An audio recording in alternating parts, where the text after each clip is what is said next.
ఎదుటనున్న గ్రామమునకు వెలుడి, అందులో మీరు ప్రవేశింపగానే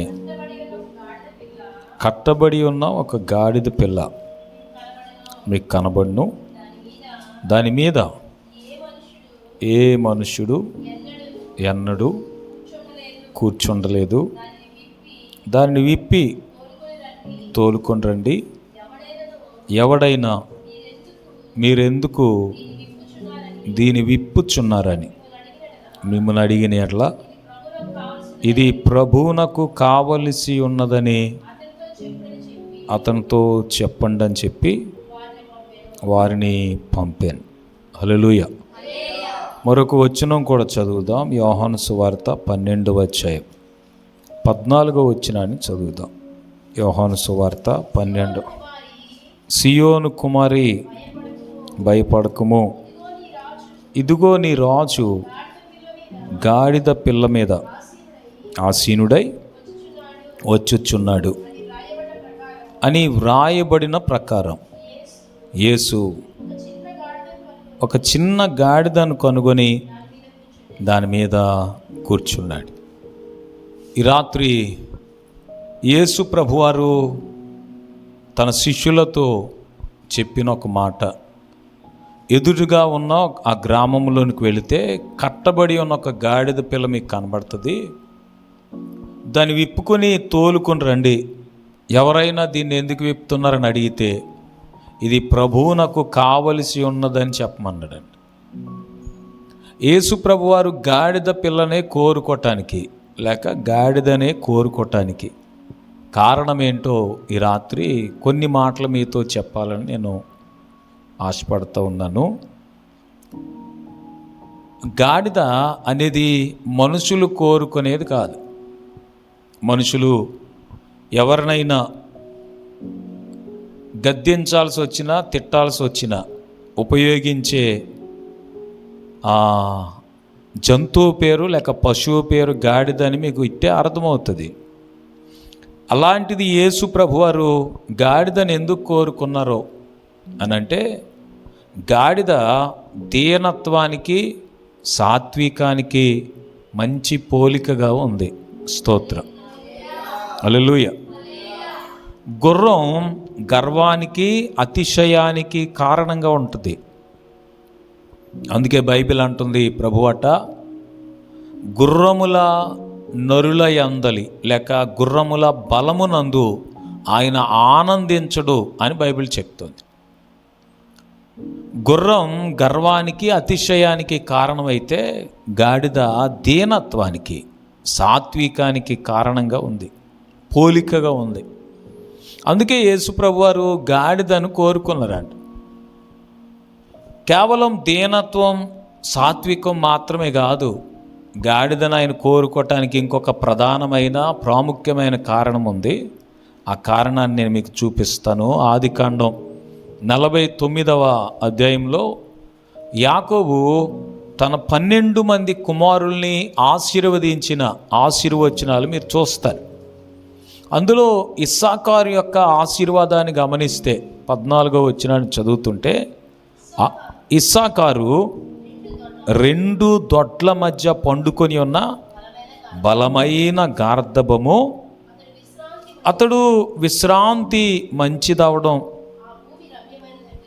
ఆ భూమి రమ్యమైన దగుటయు చూశాడు కనుక అతడు మోయటానికి భుజము వంచాడు అని ఈ మాట మీరు చదువుతారు. స్తోత్రం, హల్లెలూయా. గాడిదనే కోరుకోవటానికి ఒక ప్రధానమైన కారణం ఏంటనంటే, గాడిద భారం భరిస్తుంది, బరువులు మోస్తుంది. అది మోసిన అంతగా బరువులు మోయటానికి మరొక పశువు కానీ మరొక జంతువు కానీ ఇష్టపడదని చెప్పచ్చు. దేవుని పిల్లలు ఆయన కోరుకునేటట్టుగా ఉండాలి అని అంటే వారి భుజము వంచి దేవుని కొరకు పనిచేసేవారుగా ఉండాలి. స్తోత్రం, హల్లెలూయా.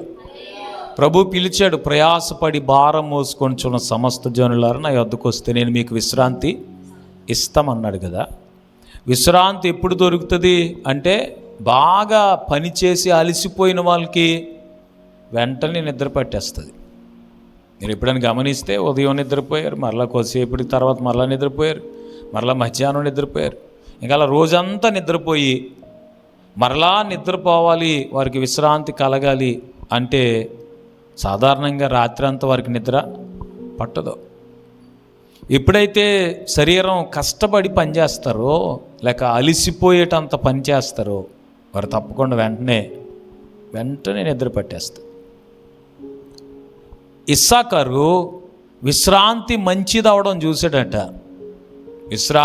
విశ్రాంతి మంచిది అని చూసి తన భుజము వంచి అతడు పని చేయటానికి ఇష్టపడ్డాడు అని వచనంలో చూస్తారు. స్తోత్రం, హల్లెలూయా.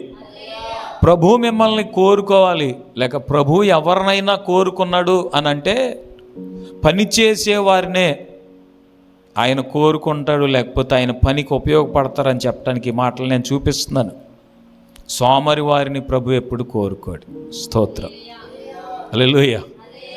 వినండి, పనికిరాని వారిని, పని చేయటానికి ఇష్టం లేని వాళ్ళని, పని చెయ్యని వారిని ప్రభు ఎప్పుడు కూడా కోరుకోడు. ఆయన ఏర్పరచుకున్న విధానాన్ని మనము కొరింథీయులకు రాసిన మొదటి పత్రిక 1వ అధ్యాయం 26 నుంచి 29 వచనాల్లో చూస్తారు. అక్కడ జ్ఞానులను సిగ్గుపరచడానికి వెర్రి వారిని ఏర్పాటు చేసుకున్నాడు అనే మాట చూస్తారు. ఇంకా గనులైన వారిని సిగ్గుపరచడానికి నీచులను ఏర్పాటు చేసుకున్నాడు, బలవంతులను సిగ్గుపరచడానికి బలహీనుల్ని ఏర్పాటు చేసుకున్నాడు అని చూస్తారు. కానీ పనికిరాని వాళ్ళని, పని చేయటానికి ఇష్టం లేని వాళ్ళని, పని చెయ్యని వారిని ఆయన కోరుకున్నాడు, ఏర్పరచుకున్నాడు అని బైబిల్ ఎక్కడ చూడరు. స్తోత్రం చెప్పాలి.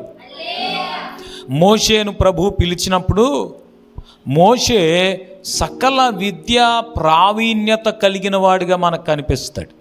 ఆ మాట మీకు చూపించడానికి అపోస్తలుల కార్యాలు 7వ అధ్యాయం 22 వచనాన్ని ఒకసారి చదివితే, మోషేను ప్రభు తన పనికి లేక తన ప్రజలను నడిపించడానికి పిలిచినప్పుడు మోషే ఏమి చేతకానివాడు కాదు, పని చేయటానికి ఇష్టం లేనివాడు కాదు, పని చెయ్యనివాడు అంతకంటే కాదు.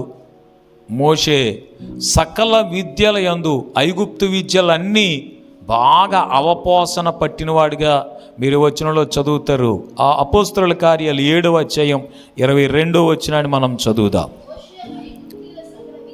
మోషే ఐగుప్తీయుల సకల విద్యలను అభ్యసించి మాటల యందును కార్యముల యందును ప్రవీణుడై ఉన్నాడు అని దేవుని వాక్యం చెప్తోంది. స్తోత్రం చెప్దాం మంచిగా, హల్లెలూయా. మోషే సకల విద్యలు అభ్యసించాడట. ఐగుప్తు యొక్క సకల విద్యలు అభ్యసించి మాటల యందు కార్యముల యందు కూడా ప్రవీణుడు. ఏం చేతగానోడేం కాదు. నేను 2001 ఆ సంవత్సరంలో సేవ చేస్తూ ఉన్నప్పుడు ప్రతి ఆదివారం ఆరాధనకు వచ్చే ఒక తల్లి, వాళ్ళ పెద్ద అబ్బాయి రాజమండ్రిలో సిటీ బస్సు మీద కండక్టర్గా చేసేవాడు. మరి అతనే మానేశాడు, లేకపోతే ఆ సిటీ బస్సు ఓనరే మానిపించారు, మనకు తెలియదు. చాలా రోజులు ఏ ఉద్యోగం సద్యోగం ఏమి లేకుండా భోజనం చేయటం, అలా సెంటర్కి వెళ్ళిపోవటం, మరలా భోజనం ఉంటాయి వెనక రావటం, అలా తిరిగివాడు. వాళ్ళ అమ్మగారు అన్నారు ఒక రోజుని, బాబు మీతో తీసుకెళ్ళిపోయి మా అబ్బాయిని కూడా పాస్టర్ని చేసేయండి అన్నారు. ఎవరిని చేసేయాలంట? అప్పుడు నేను ఏమీ అనలేదు, కానీ ఇప్పుడైతే ఏదోటి అనేద్దును. అంటే ఖాళీగా ఉన్న వాళ్ళందరూ బైబిల్ పట్టుకుని ఇంకా పాస్టర్ అయిపోవడమే. స్తోత్రం. చాలాసార్లు పనికిరాని వాళ్ళు ప్రభువు పనికిరాని వాళ్ళందరూ ప్రభు పని చేయడానికి పనికొస్తారనే ఉద్దేశం ఈ లోకానికి ఉంది. కానీ దేవుడు పని చేయని వారిని, పనికి రాని వాళ్ళని, పని అంటే ఇష్టం లేని వారిని ఎప్పుడైనా తన పనికి పిలలేదు. పేతురు, యోహాను అనేవారిని ఆయన శిష్యులుగా పిలిచినప్పుడు వారు తమ వలలు బాగు చేసుకుంటున్నారట. ఆయన పని లేని అందరినీ ఆయన ఎప్పుడు కూడా పిలలేదు. పని చేసుకుంటున్నా, చేపలు పట్టడంలో నైపుణ్యత కలిగిన వారిని మనుషులను పట్టే జాలరులుగా నేను మిమ్మల్ని చేస్తానని పిలిచాడు ఆయన. మత్తయి పన్నులు వసూలు చేసే ఆ మెట్టు మీద కూర్చుని, సొంకపు మెట్టునందు కూర్చొని పన్నులు వసూలు చేస్తున్నాడట. యేసుప్రభు అతను చూసి నన్ను వెంబడించని పిలిచారు. స్తోత్రం, హల్లెలూయా. ఇలాగున గాడిదను ఆయన కావాలి అని కోరుకోవటంలో అర్థం ఏంటనంటే, అది భారము భరించేది, బరువులు మోసే ఒక భారవాహక ఆ పశువు అది. స్తోత్రం, హల్లెలూయా. అందుకే ఇస్సాకు ఎలా పోల్చబడ్డాడు అని అంటే, 2 దొడ్ల మధ్య పండుకొని ఉన్న బలమైన గార్ధబం, బలంగా పనిచేసే ఒక గాడిద. స్తోత్రం.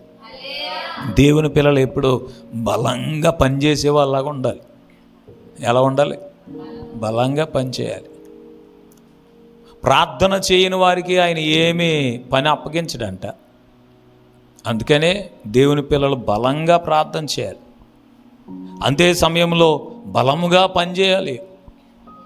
సోమరితనంతో బద్ధకస్తులుగా ఉంటే నా ప్రభువు వారిని వినియోగించుకుంటాడు, లేక తన పనికి ఉపయోగించుకుంటాడు అనుకోవటం అనుమానం. అటువంటి వారిని ఎప్పుడు తన పనికైనా ఉపయోగించడు. అలాంటి వారిని తన బిడ్డలుగా, తన పని చేసేవారిగా కోరుకోవటం అనేది అసలు జరగని పని. ఫిలిస్తీయులకి ఇశ్రాయేలులకి యుద్ధం జరుగుతుంది. చాలా భీకర యుద్ధం. ఎంత భయంకరం అంటే, ఫిలిస్తీయుల పక్షంగా ఒకే ఒక్కడు నిలబడుతున్నాడు, అది గొలియాతు. ఎవరైనా మీలో ఒకరిని ఏర్పాటు చేసుకుని వాడు నన్ను ఒక్కరిని కొడితే చాలు, మా ఫిలిస్తీయులందరినీ ఓడించేసినట్టే అని ప్రతిరోజు ఛాలెంజ్ చేస్తూ ఉన్నాడు, సవాలు విసురుతున్నాడు. ఈ సౌలుకి, ఇశ్రాయేలు ప్రజలకి ఏం చేయాలో అర్థం కావట్లేదు. ఆ రోజుల్లో దావీదు సౌలు దగ్గరికి వెళ్ళి, ఆ గొలియాతుని నేను కొట్టేస్తానండి అన్నాడు. సౌలు అడిగాడు, గొలియాతుని కొట్టేస్తానని చెప్తున్నావు కదా, అసలు ఈ యుద్ధం అంటే నీకు తెలుసా? ఎలా కొడదాం అనుకుంటున్నావు ఏంటి చెప్పమంటే, దావీదు చెప్తున్న మాట నేను మీకు ఈ రాత్రి చూపిస్తాను. చూడండి, సమూయేలు మొదటి గ్రంథం 17వ అధ్యాయం 34వ వచనాన్ని చదువు చూడండి. సమూయేలు మొదటి గ్రంథం 17వ అధ్యాయం 34వ వచనం.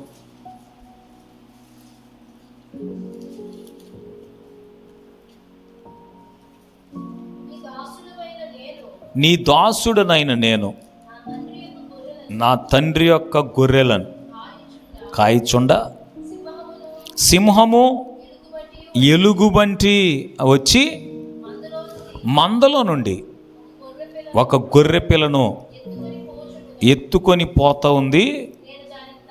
నేను దానిని తరిమి చంపి దాని నోటి నుండి ఆ గొర్రెను విడిపించాను. అది నా మీదికి రాగా దాని గడ్డం పట్టుకుని దాన్ని కొట్టి చంపను.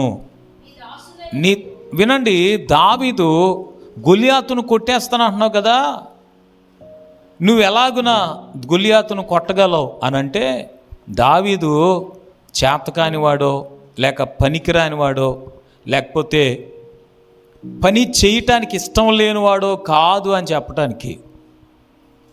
దావీదు దేవుని చేత ఏర్పాటు చేయబడి దేవుని కొరకు, దేవుని ప్రజలను పరిపాలించడానికి రాజుగా అభిషేకించబడ్డాడు.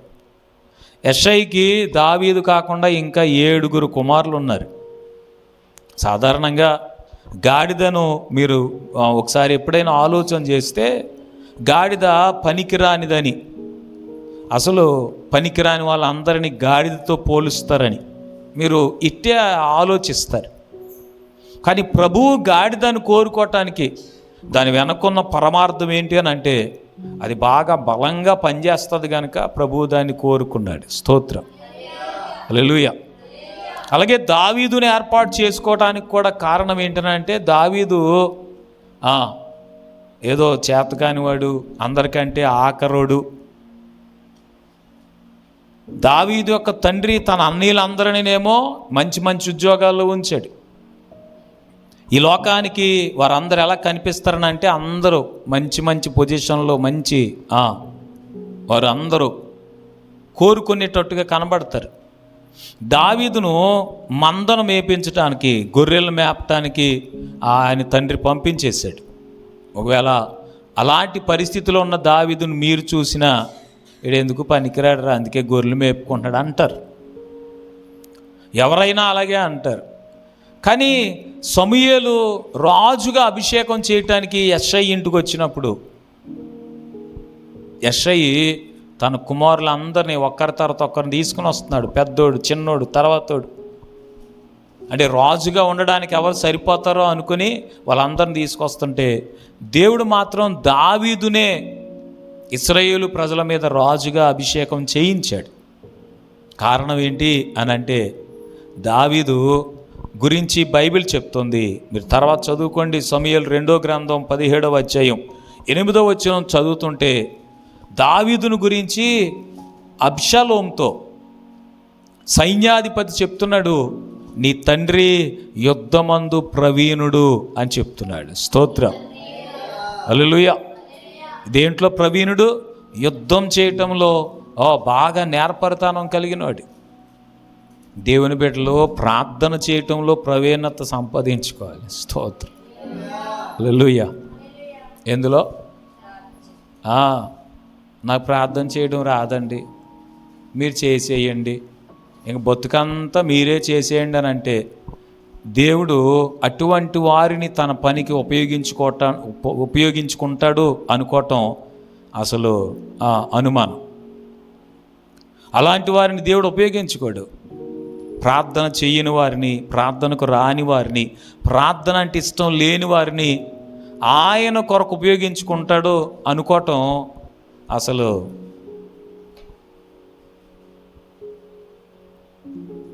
దావీదు యుద్ధంలో ప్రవీణుడట. సౌలు అడుగుతున్నాడు, గొలియాతును కొట్టేస్తానంటున్నావు కదా, అసలు ఎలా కొట్టేద్దాం అనుకుంటున్నావు అని అంటే అంటాడు, నా తండ్రి మందను మేపుతున్నాడు అండి అడవిలో, సింహము ఎలుగు వంటి వచ్చింది, ఆ గొర్రె పిల్లను ఒకదాన్ని ఎత్తుకుని వెళ్ళిపోతుంటే నేను దాన్ని కొట్టి చంపి దాని నోట్లో నుంచి గొర్రె పిల్లని నేను విడిపించను అని చెప్తున్నాడు. స్తోత్రం.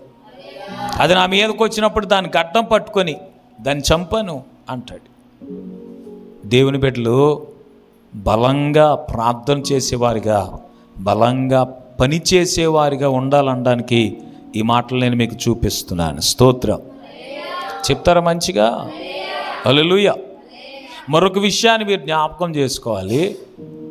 యేసుప్రభు వారు గాడిద పిల్ల మీద కూర్చుని యెరూషలేముకి ప్రయాణమై వచ్చారు. ఆయన గాడిద పిల్ల మీద కూర్చుని వెళ్తున్నప్పుడు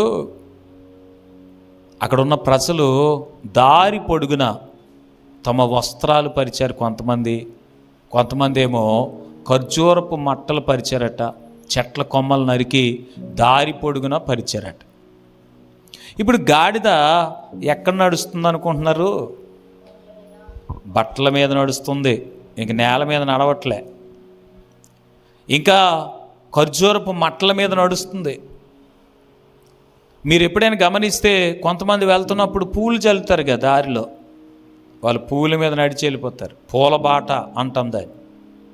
ఇప్పుడు గాడిదకు కూడా ఎలాగుందనంటే మట్టి కాదు, రాళ్ళు కాదు, దానికి ఒక చక్కని మెత్తని దారి, మార్గం, వాటి మీద నడుస్తుంది గాడిద. అసలు గాడిద వస్తుంటే అందరూ బట్టలు పరుస్తున్నారంట. స్తోత్రం చెప్పాలి. ఇప్పుడు గాడిదకి ఆ విలువ ఎక్కడి నుంచి వచ్చిందని అంటే యేసు ప్రభువు గాడిద మీద ఉన్నారు కనుక దానికి ఎక్కడ లేని విలువ వచ్చేసిందండి. స్తోత్రం. ఎక్కడ లేని విలువ. మీకు కూడా మనకు కూడా యేసు ప్రభు మన జీవితాల్లో ఉంటేనే విలువ. స్తోత్రం. యేసు ప్రభు లేరనుకోండి మనకి ఏ విలువ ఉండదు.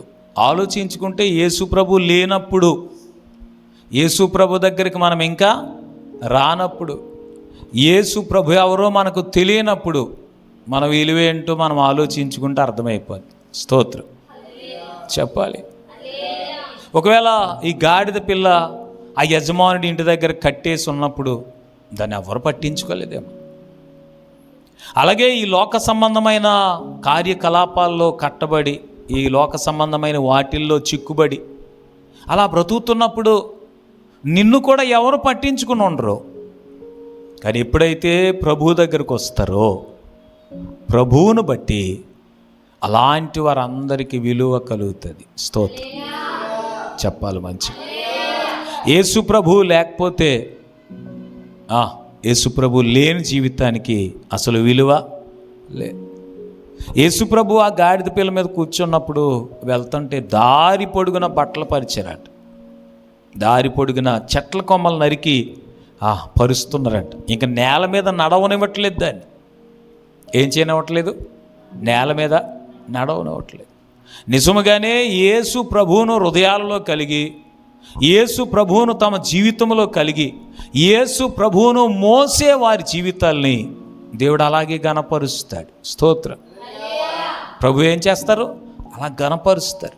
91వ కీర్తన చెప్తుంది, అక్కడ ఒక్క మాట మనం చదువుతాం చూడండి. 91వ కీర్తన 17వ వచనం లేక 15వ వచనం ఒక్కసారి చదివి చూడండి. 91. అతడు నా నామము నెరిగినవాడు కనుక నేను అతని గణపరుస్తాను. అతడు నన్ను ప్రేమించుచున్నాడు కనుక నేను అతన్ని తప్పిస్తాను. అతడు నా నామము నెరిగినవాడు కనుక నేను అతన్ని గణపరుస్తానని ప్రభు చెప్తున్నాడు. స్తోత్రం చెప్పాలి మంచిగా. ఎవరైతే ప్రభువును కలిగి ఉంటారో వారి జీవితాలను ప్రభు గణపరుస్తాడు. ఈ గాడిద అలా గణపరచబడతా ఉంది. స్తోత్రం హల్లెలూయా. ఈ గాడిద ఏం చేయబడుతుంది? గణపరుస్తుంది. అందుకే పౌలేమంటాడనంటే కొరింథీయులకు రాసిన మొదటి పత్రిక 15వ అధ్యాయం 10వ వచనంలో పౌలు అంటున్నాడు, నేనేమై ఉన్నానో అది కేవలం దేవుని కృప వలనే అయి ఉన్నాను అని చెప్తున్నాడు. ఒకసారి చదువుతారా మాట? కొరింథీయులకు రాసిన మొదటి పత్రిక 15వ అధ్యాయం 10వ వచనాన్ని చదవండి. కొరింథీయులకు రాసిన మొదటి పత్రిక 15వ అధ్యాయం 10వ వచనం. అయినా నేనేమై ఉన్నానో అది దేవుని కృప వలనే అయి ఉన్నాను, మరియు నాకు అనుగ్రహింపబడిన కృప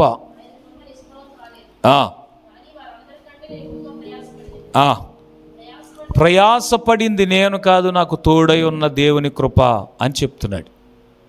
ఈ రాత్రి పౌలు మాటలు మీకు అర్థం అవ్వాలి. అంటాడైనా నేనేమై ఉన్నాను, ఈ రోజు నాకున్న పరిస్థితి, ఈ రోజు నేనున్న స్థితి దేవుని వల్లనే నాకు కలిగింది. స్తోత్రం. ఆయన లేకపోతే నేను ఈ స్థితిలో ఉండేవాడిని కానే కాదు. నేనేమై ఉన్నానో అది కేవలం దేవుని కృప. ఎవరి కృప? దేవుని కృప. కొంతమంది అనుకుంటారంట నా బలం, నా జ్ఞానం, నా సామర్థ్యం అని అనుకుంటారట. అందుకే మోషే ఇశ్రాయేలు ప్రజలతో మాట్లాడుతూ ఏమంటాడనంటే ద్వితీయోపదేశకాండం 8వ అధ్యాయం 9వ వచనాన్ని మీరు చదువుతుంటే 8వ అధ్యాయం 17వ వచనాన్ని, ద్వితీయోపదేశకాండం 8వ అధ్యాయం 17వ వచనం చదువుతుంటే మోషే అంటున్నాడు,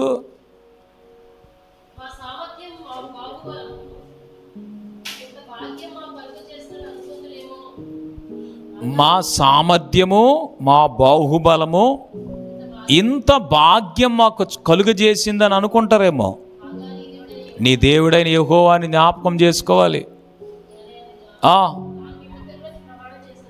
తాను మీ పితరులకు ప్రమాణం చేసినట్టుగా మీరు భాగ్యము సంపాదించుకునేటట్టు మీకు సామర్థ్యము కలుగజేసింది ఆయనే. ఇశ్రాయేలు ప్రజలు కనాను దేశానికి వచ్చేసారు. వారికి స్వాస్థ్యములు పంచిపెట్టిచ్చేశారు. అందరూ బాగా సెటిల్ అయిపోయారండి, బాగా సెటిల్ అయిపోయారు. స్తోత్రం. ఇంకెవరికి ఏ కొదువు లేదు. అంతకుముందు ఐగుప్తులో బానిసలుగా బ్రతికారు, చాలా బాధ అనుభవించారు. ఇప్పుడు ఇంకా బాధలన్నీ తీరిపోయాయి. బాధలన్నీ తీరిపోయి బాగా సెటిల్ అయిపోయిన తర్వాత మోషే వారితో మాట్లాడుతూ అంటాడు, మా సామర్థ్యం, మా బాహుబలం ఇంత భాగ్యం సంపాదించిందని అనుకుంటారేమో. మేము కష్టపడి పని చేసుకున్నామండి, మేము కష్టపడి సంపాదించుకున్నామండి అంటారేమో. అసలు మీరు కష్టపడడానికి కావలసిన బలం దేవుడే ఇచ్చాడు. స్తోత్రం, హల్లెలూయా. మా తెలివితేటలండి, మా జ్ఞానం అండి అంటారేమో. మీరు అలాగున తెలివిగాను జ్ఞానముగాను బ్రతకటానికి కావలసిన జ్ఞానం ప్రభువే ఇచ్చాడు. కనుక ఆయననే మీరు జ్ఞాపకం చేసుకోవాలని మోషే చెప్తున్నాడు. స్తోత్రం, హల్లెలూయా. ఇది నాన్న అన్నీ ఇచ్చిన ఆయనను మర్చిపోయే వాళ్ళు చాలామంది. ఆయన కృప వల్లనే ఈ స్థితి దేవుని వల్లనే కలిగింది, నేను ఇలా ఉన్నానంటే ఆయన కృప వల్లనే ఉన్నాను అని చెప్పేవారి కంటే కొంతమంది ఎలాగుంటారంటే, ఒక ధనవంతునికి భూమి విస్తారంగా పండిందంట. ఎంత విస్తారం అంటే అనేక సంవత్సరాలు కూర్చొని తిన్నా తరగదంట. స్తోత్రం కదా. కొంతమంది మాట్లాడుతుంటారు, మేము కూర్చొని తిన్నా తరగదని చెప్తారు. అలాగా అంత విస్తారంగా పండిందంట అతనికి.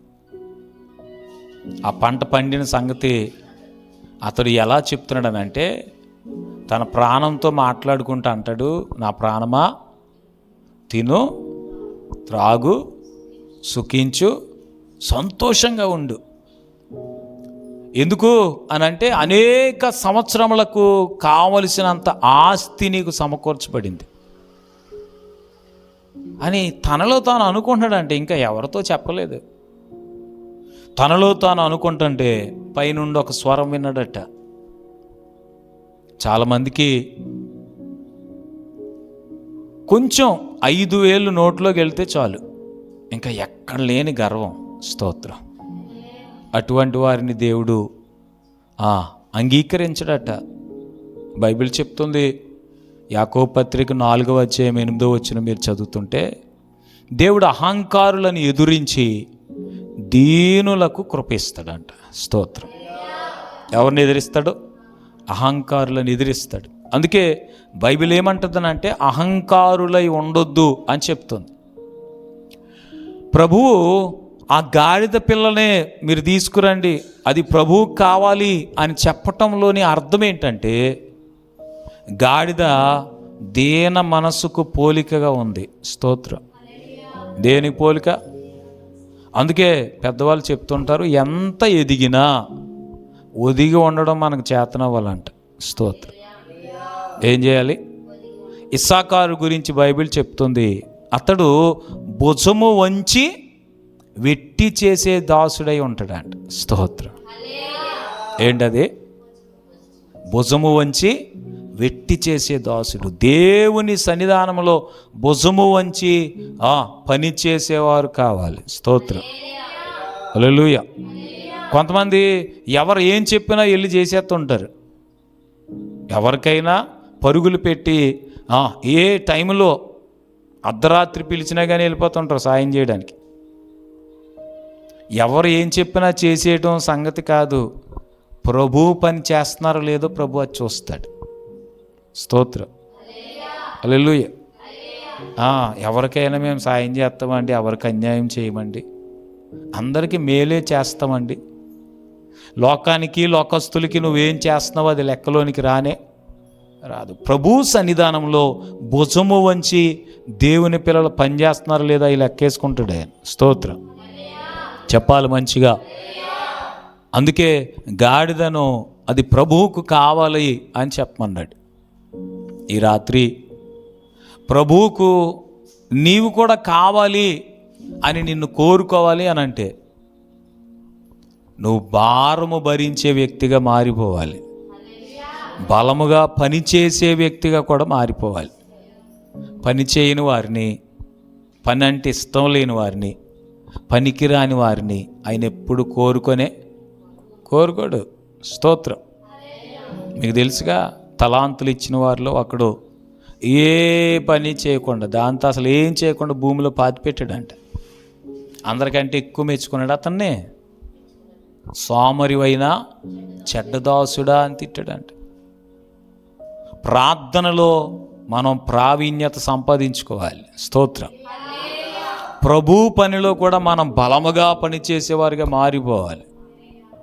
ఈ రాత్రి అలాగున మీరు గనుకుంటే ప్రభు మిమ్మల్ని ఆ గాడిదను ప్రభువుకు కావలసి ఉన్నదని చెప్పినట్టే మిమ్మల్ని కూడా నా ప్రభు వీరు నాకు కావాలి అని చెప్తాడు. స్తోత్రం.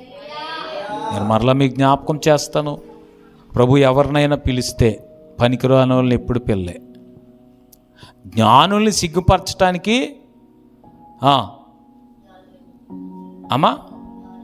జ్ఞానం లేని వారిని పిలిచాడు ఆయన. బలవంతుల్ని సిగ్గుపరచడానికి బలహీనులనే పిలిచాడు. గనులను గొప్పవారిని సిగ్గుపరచడానికి నీచులను పిలిచాడు. కానీ పనికిరానోళ్ళని, పని చేయటం అంటే ఇష్టం లేనోళ్ళని, అసలు పనే చేయని వారిని ఆయన ఎప్పుడు పిల్లలే. స్తోత్రం. హల్లెలూయ.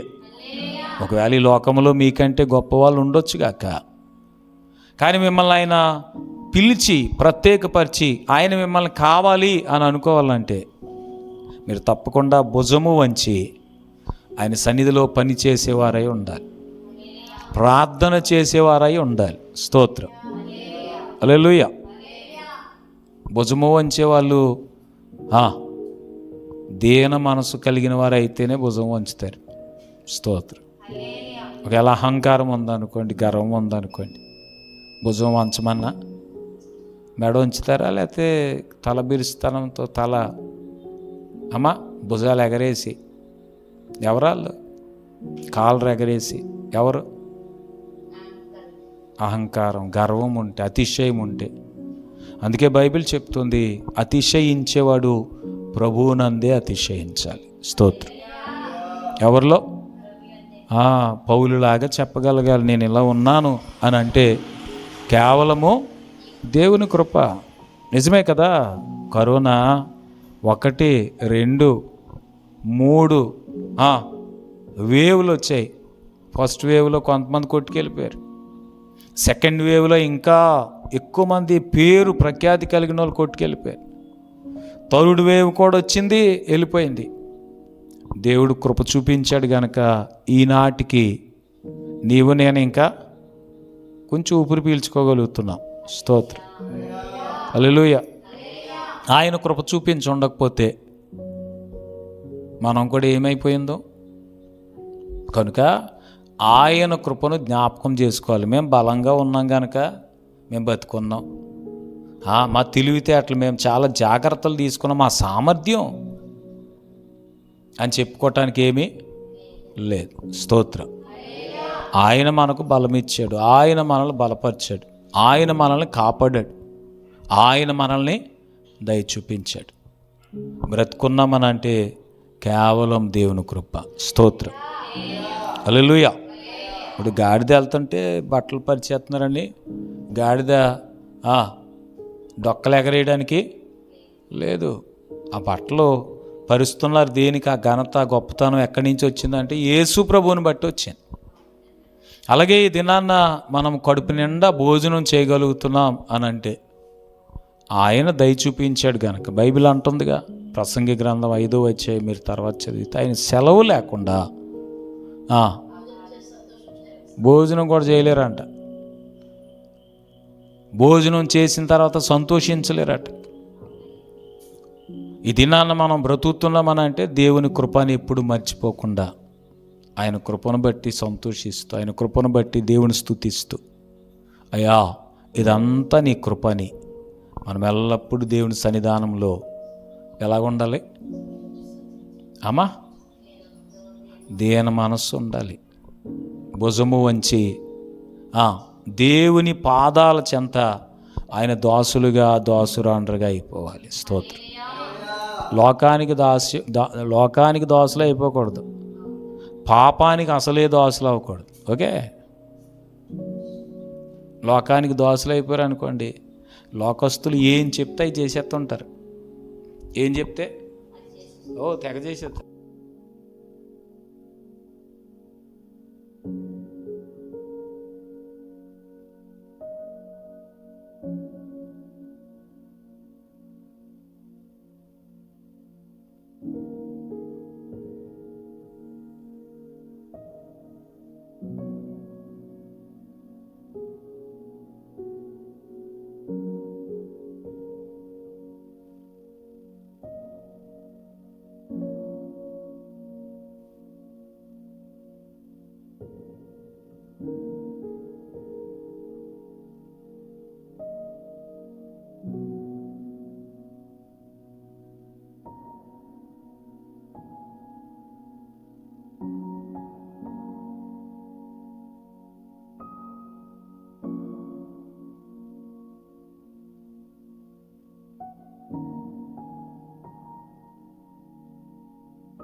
స్తోత్రం చెప్పాలి. అలాగా పనికిరాని వాళ్ళని, పనిపాటు లేని వాళ్ళని ప్రభు ఎప్పుడు కూడా కావాలండవు. ఆయన కావాలని చెప్పేది ఎవరిని అని అంటే భుజము వంచి బలంగా పనిచేసేవారిని కావాలంటాడు. స్తోత్రం. ఇంకొకరిని భుజం వంచాలి అని అంటే తప్పకుండా దీన మనసు ఉండాలి. ఏ మనసు ఉండాలి? తలబిరుస్తాను, అహంకారం, ఇంకా గర్వం. నిజంగానే కొంతమందికి ఎందుకో కొంచెం తినడానికి ఉంటే చాలండి. స్తోత్రం.